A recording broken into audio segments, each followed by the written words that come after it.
കിച്ചീസ് കിച്ചണിലേക്ക് എല്ലാവർക്കും സ്വാഗതം. ഞാൻ ഇന്നിവിടെ മുട്ടയും ബ്രെഡും കൊണ്ട് നല്ലൊരു ഉപ്പുമാവ് ഉണ്ടാക്കാൻ പോകുന്നു. ഈ വീഡിയോ കാണുന്നവർ ദയവായി ലൈക്ക് സബ്സ്ക്രൈബും തരിക.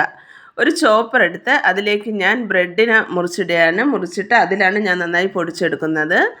എല്ലാം പൊടിച്ച് മാറ്റി വെച്ചിട്ടുണ്ട്. ഇനി ഒരു ചട്ടി അടുപ്പത്ത് വെച്ച് അതിലേക്ക് എണ്ണ ഒഴിച്ച് എണ്ണ നന്നായി ചൂടായി വരുമ്പോൾ ചോപ്പ് ചെയ്ത് വെച്ചിരിക്കുന്ന സവാള അതിലേക്ക് ആഡ് ചെയ്യാം.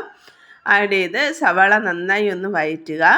നന്നായി വയൻ്റെ ബ്രൗൺ നിറം ആകണം എന്നൊന്നുമില്ല. ചെറുതായി ഒന്ന് വഴറ്റിയതിന് ശേഷം അതിലേക്ക് ഞങ്ങൾക്ക് ആവശ്യത്തിന് ഉപ്പ് ആഡ് ചെയ്യാം.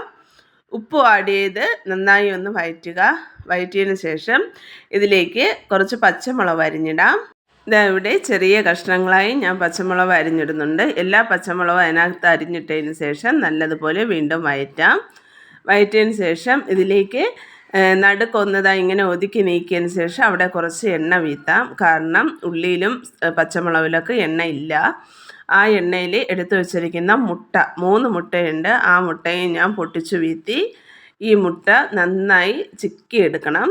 ചിക്കിയെടുത്ത് മുട്ടയും പച്ചമുളകും സവാള എല്ലാം കൂടെ കോട്ട് ചെയ്യുന്ന രീതിയിൽ നല്ലതുപോലെ ചിക്കിയെടുക്കാം. ഇവിടെ ഞാൻ നന്നായി ചിക്കിയെടുത്തിട്ടുണ്ട്. ഇങ്ങനെ ചിക്കിയെടുത്ത മുട്ടയിൽ പൊടിച്ചു വെച്ചിരിക്കുന്ന ബ്രെഡ് നമുക്ക് ആഡ് ചെയ്യാം. ബ്രെഡും ആഡ് ചെയ്ത് നല്ലതുപോലെ ഒന്ന് ഇളക്കുമ്പോഴത്തേക്ക് ബ്രെഡ് ഉപ്പുമാവ് ഇവിടെ തയ്യാറാണ്. സൂപ്പർ ടേസ്റ്റാണ്, അടിപൊളിയാണ്. നിങ്ങൾ ചെയ്ത് നോക്കുക. നിങ്ങൾക്ക് വേണമെങ്കിൽ ഇതിലേക്ക് ക്യാപ്സിക്കം, കോളിഫ്ലവർ ഒക്കെ ആഡ് ചെയ്യാം. പക്ഷെ ഞാനിവിടെ ഒന്നും ആഡ് ചെയ്യുന്നില്ല. ഇങ്ങനെ ബ്രെഡ് എഗ് ഉപ്പുമാവ് തയ്യാറായിരിക്കുകയാണ്. ഈ വീഡിയോ കാണുന്നവർ എനിക്ക് ദയവായി സപ്പോർട്ട് തരിക. ഈ വീഡിയോ കാണുന്നവർ ലൈക്ക് സബ്സ്ക്രൈബും ചെയ്യുക.